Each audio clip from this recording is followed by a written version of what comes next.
কি হয়েছে দাদু ভাই?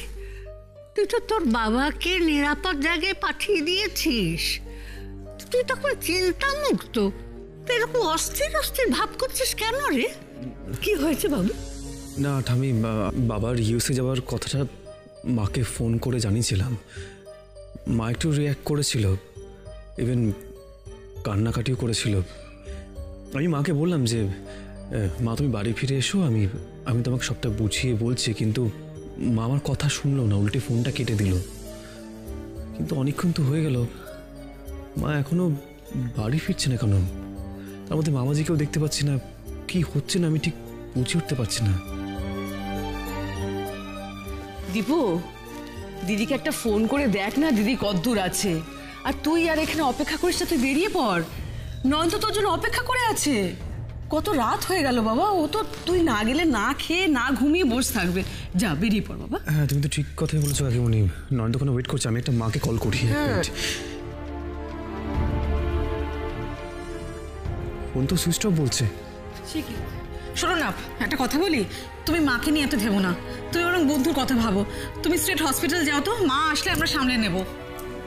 কিন্তু মাকে তো আমরা সামলাতে পারবে তো? মা কিন্তু প্রচন্ড আপসেট। বলছি তো পারবো, তাই না? এতদিন ধরে সামলালাম, যাকে বলে হ্যান্ডেল উইথ কেয়ার। তুমি যাও তো, যাও।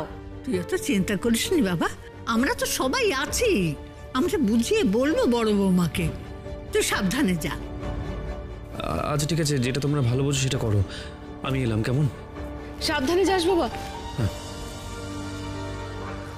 মা আসলে কি একটা যুদ্ধকালীন পরিস্থিতি তৈরি হবে, তাই না? তার জন্য আগে থেকে একটু ওয়ার্ম আপ করে নেওয়া ভালো। এই অনেক ফাজলামো হয়েছে, যা তো ওই সদর দরজাটা হাট করে খোলা একটু বন্ধ করে দে। মা আসলে যুদ্ধ হবে, ঢিঙ্কা চিকা কি মামাজি। মাসিমা, মাসিমা, মাসিমা, দিদি কি বাড়ি ভেসছে? প্রতিমা দিদি কোথায়? দিদি কি তুমি মার সঙ্গে ছিলে না? তাই না? ছিলাম তো, কিন্তু দিদি না কোথায় চলে গেল খুঁজে পাচ্ছি।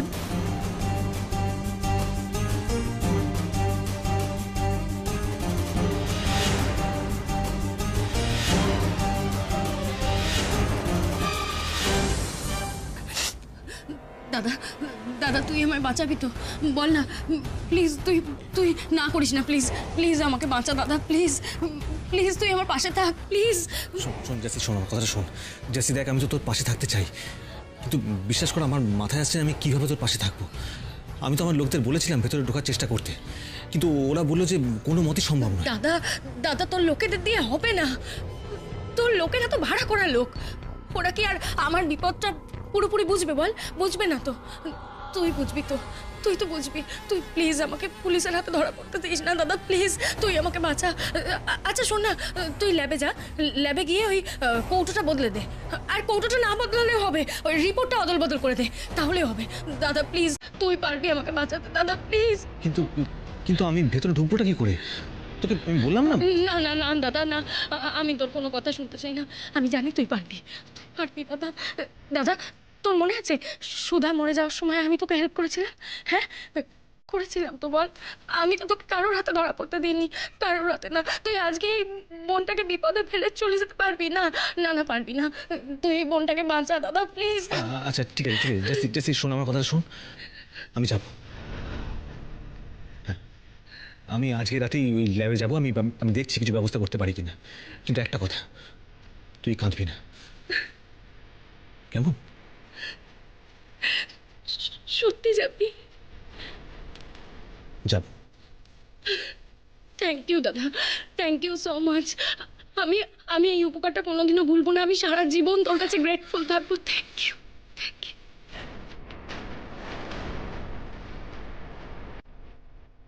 কি করবো বলতো দাদা, নিজেকে তো বাঁচাতেই হবে। মানুষ তো সবচেয়ে বেশি নিজেকেই ভালোবাসে, তাই না?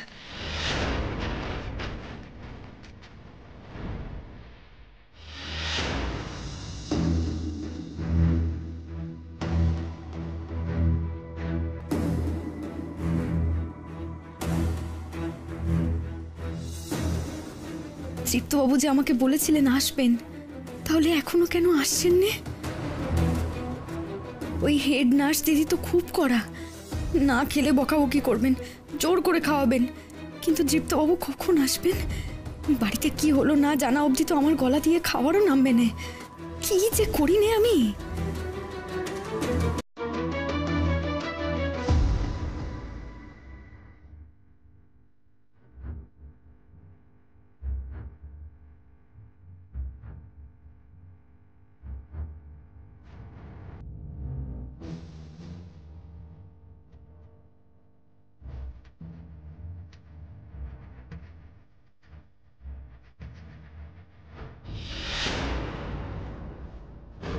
খাবারটা আমাকে দে দেখি। তোকে দেব? এটা তো আমার পেশেন্টের খাবার। হ্যাঁ জানি তো, আসলে সিস্টার দিদি তোকে একবার খুঁজছিলেন। আমাকে খুঁজছিল কেন রে? পেশেন্টের নাকি খাবার পর কি একটা ওষুধ দেওয়ার আছে, তো সেই ওষুধটা নেওয়ার জন্য তোকে ডাকছিলেন। তো ভাবলাম এতখানি চলে এসছিস আবার যাবি, এর থেকে বরং তুই আমাকে খাবারটা দে, তুই যা ওষুধগুলো নিয়ে। উফ, ভালো লাগে না জানিস তো, এরা এক কাজ বারবার করে করাবে। তুই একটু খাবারটা ধর, আমি নিয়ে আসি।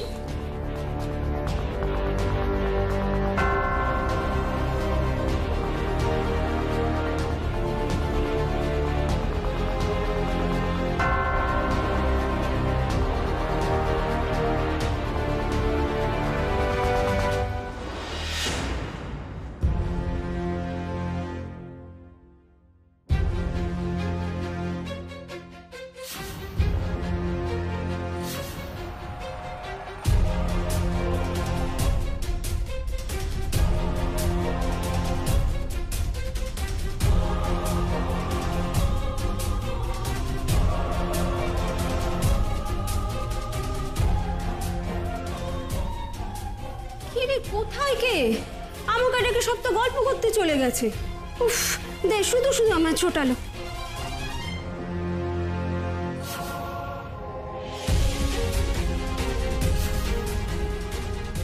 কাজ হয়ে গেছে, আর কোনো চিন্তা নেই। ফাঁসলে মাধবী ফাঁসবে, আমার কি, আমার তো টাকা পাওয়া নেই কথা।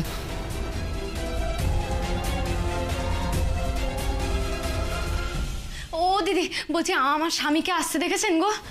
কই না তো। ওমা, দেখেননি? কিন্তু উনি যে বলেছিলেন উনি আসবেন। আসবেন যখন বলেছেন তখন নিশ্চয়ই আসবেন। না তুমি এবার খাবারটা খেয়ে নাও তো। না না, আমি খাবো না, আমার স্বামী না এলে আমি কিচ্ছু খেতে পারবো না গো দিদি। লক্ষ্মী দিদি আমার, খেয়ে নাও। না না, আমাকে দয়া করে জোর করবেন না, আমি খেতে পারবো না কিছু। আচ্ছা আচ্ছা ঠিক আছে, তাহলে তুমি এখন দুধটুকু খেয়ে নাও, তারপর তোমার স্বামী এলে খাবারটা খেও। না না, আমি কিচ্ছু খাবো না, আমার গলা দিয়ে কিচ্ছু নামবে না গো। আগে আমার স্বামীকে আসতে দিন, তারপর দেখা যাবে। নয়ন,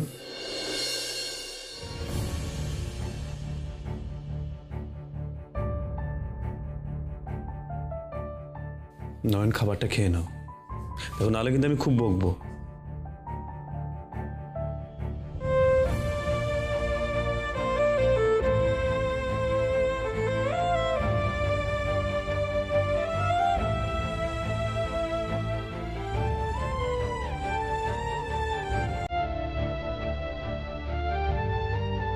চলে গেল মানে? দীপু ফোন করে জানালো যে যে জামাইবাবুকে বিদেশে পাঠিয়ে দেওয়া হয়েছে, আর সেই শুনে দিদির সে কি কান্নাকাটি। দিদির খুব কষ্ট হয়েছে, দিদি কাঁদতে কাঁদতে কোথায় চলে গেল দিদি, আমি খুঁজেই পেলাম না মাসিমা, আমি খুঁজেই পেলাম না তারপর থেকে। সেটা বিবেক, তুমি এই অবস্থা বড় বৌমাকে একা যেতে দিলে কেন? আর দিলে যদি না খুঁজে পেয়ে তাকে বাড়িতে নিয়ে আসবে তো, তুমি এলে কেন? কি শুরু হলো ঠাকুর, একের পর এক বিপদ। উফ, আমার তো আর ভালো লাগে না। থামি, এরকম করো না, কিচ্ছু হয়নি। কি কিচ্ছু হয়নি? বড় বাবা কোথায় কাঁদতে কাঁদতে চলে গেল, এখনো বাড়ি ফিরলো না, আর তুই বলছিস কিচ্ছু হয়নি? আরে বাবা, তুমি মিছে মিছে চিন্তা করছো। দেখো, মা তো এসি ছাড়া বেশিক্ষণ থাকতে পারে না, এক্ষুনি ফেরত এলো বলে। আরে জামাইবাবুকে এত দূরে পাঠিয়ে দেওয়ার শোকে আমার দিদিটা পাগল হয়ে গেল বোধহয়, কষ্টে কেঁদে কেঁদে। আমার দিদিটার কি কষ্ট, কেউ যদি একটু বুঝতো।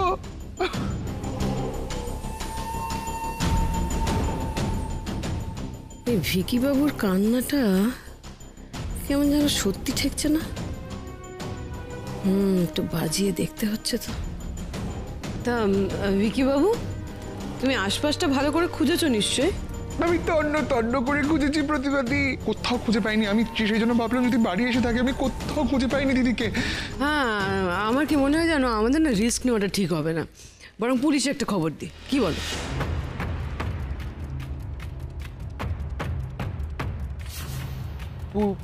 পুলিশ? কেন? ও মা, তুমি তো বললে যে তুমি তন্ন তন্ন করে খুঁজেও তোমার দিদিকে খুঁজে পাওনি, তাহলে পুলিশ খুঁজে দেখুক, তারাই খুঁজে বার করুক তোমার দিদিকে, তাই না? না মানে এইসব ফ্যামিলি ম্যাটারে পুলিশকে ডেকে কি লাভ প্রতিমাদি? হাবিজাবি শুধু প্রশ্ন করবে, ক্রস করবে, কোনো লাভের লাভ তো হবে না। মাঝখান থেকে শুধু বেকার বেকার কিছু প্রশ্ন করবে পুলিশ। আরে আমার দিদিটা বোধহয় এতক্ষণে কোনো মন্দিরে মাথা খুঁটে পড়ছে, কতই না কষ্ট পাচ্ছে।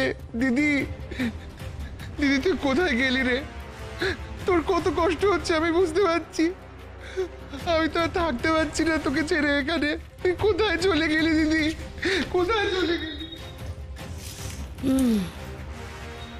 বুঝতে পারলি কিছু? আচ্ছা, মা হারিয়ে গেছে সেটা না হয় বুঝলাম, কিন্তু বাবা বিদেশে চলে গেছে বলে মা কান্নাকাটি করবে, এটা কিন্তু আমার মাথায় ঢুকলো না। আমার মাথাতেও ঢোকেনি। দাদার জন্য দিদির এত প্রেম কবে থেকে উঠলো বুঝতে পারলাম না।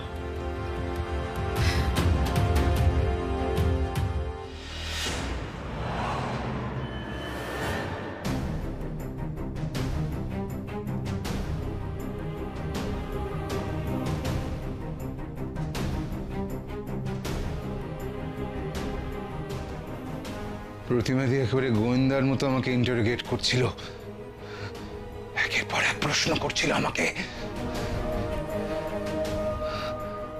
যাক বাবা, এদিকটা এবার একটু সামাল দেওয়া গেছে, কিন্তু কিন্তু আমার চিন্তা তো অন্য জায়গায়। নয়ন, ওর খাবারে তো ঘুমের ওষুধ মেশাবার সব ব্যবস্থা করে দিয়ে এলাম। ও সেটা আগে থেকে জানতে পেরে যাবে না তো?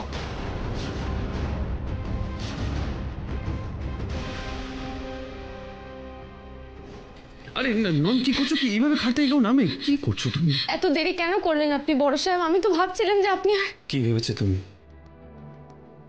আমি আসবো না? নয়ন, আমি তোমাকে কথা দিয়ে গেছিলাম, কি করে না এসে পারি বলো?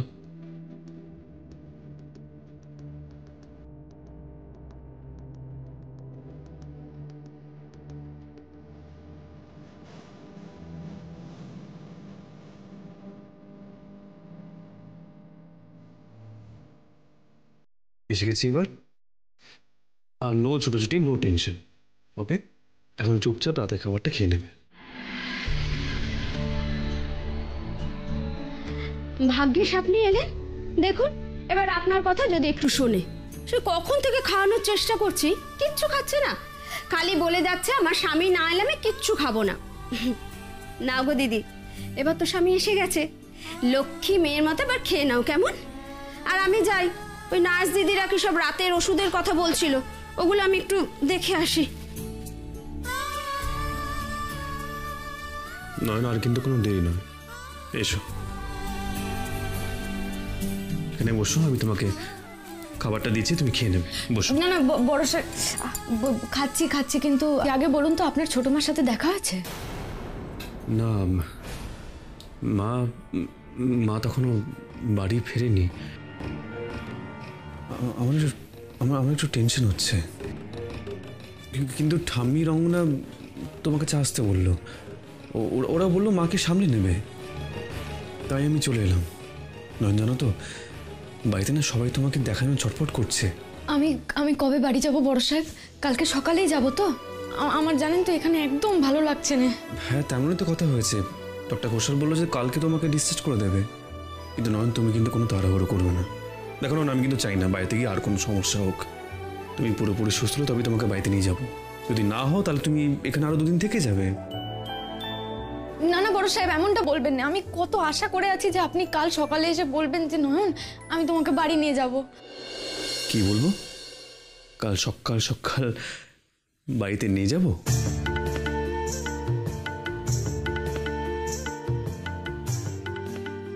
আহা, আপনি তো আপনার মতো করে বলবেন বড় সাহেব। সে যেভাবেই বলুক না কেন, আসল কথা তো হলো বাড়ি যাওয়া। আমাকে তো বাবার মঙ্গল কামনার জন্য পুজো দিতে হবে। বাবাকে অত দূরে পাঠিয়ে দিলে বাবার জন্য পুজো না দিলে হয় বলুন তো? আচ্ছা ঠিক আছে ঠিক আছে, এই সমস্ত কথা আমি কাল সকালবেলা শুনবো। এখন তুমি চুপচাপ খাবারটা খেয়ে নেবে আর ঘুমিয়ে পড়বে, কেমন?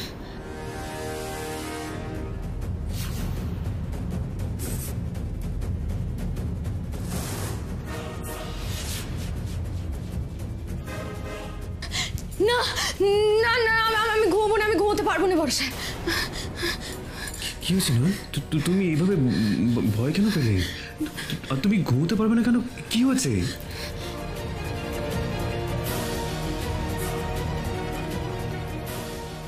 আমি কি ঠিক করলাম বড় সাহেবের সামনে কথাটা বলে? এখন তো উনি জানতে চাইবেনই যে কেন আমি ঘুমোতে পারবো না। কি করব আমি এখন? ওনাকে কি বলা উচিত হবে যে কেউ লুকিয়ে এসে আড়ি পাচ্ছিল এই ঘরের বাইরে? তাই আমার রাত জেগে সতর্ক থাকাই ভালো।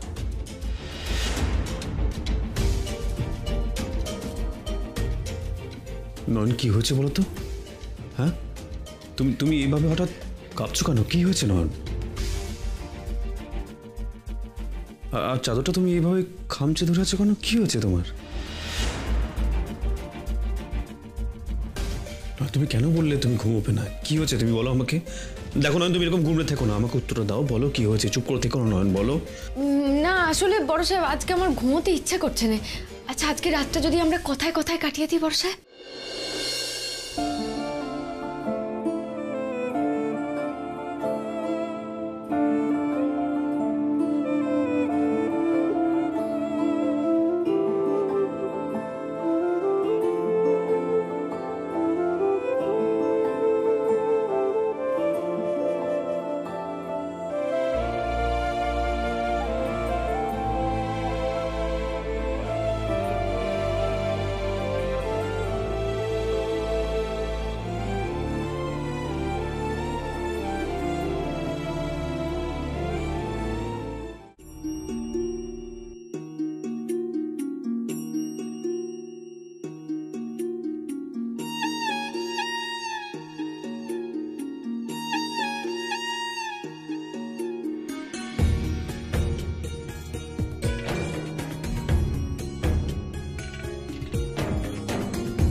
নয়ন, এখন তোমার রেস্ট দরকার।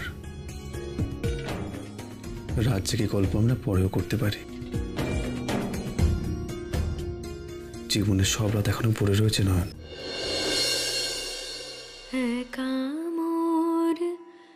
গানের তরে ভাসিয়েছিলাম নয়ন জলে, সহসা কেলে গো এ তোরে বাইবে বলে ভাসিয়েছিলাম নয়ন জলে।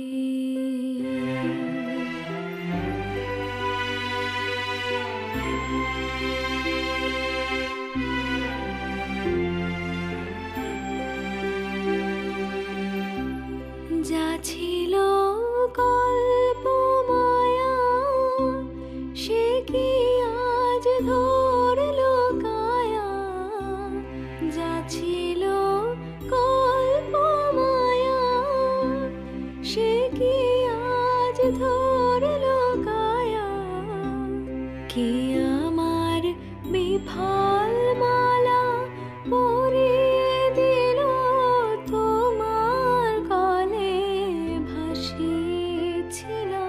এ কি বললেন উনি? উনি প্রথমে আমার সিঁথি রাঙালেন সিঁদুরে, তারপর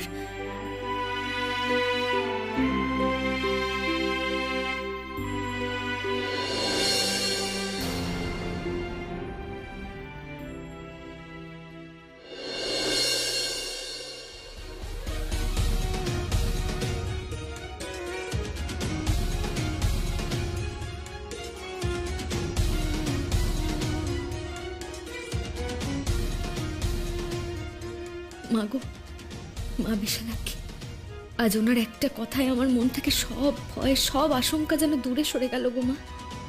উনি আমার পাশে থাকতে আমার আর কিসের ভয়? কেন ভয় পাবো আমি?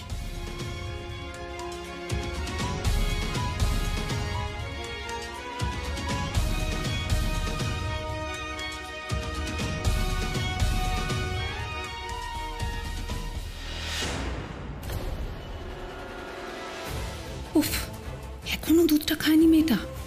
কখন যে খাবে কে জানে। কাজ না হলে আবার ওই লোকটা এসে টাকা না ফেরত চায়। এ তো বড্ড ঝামেলা হলো।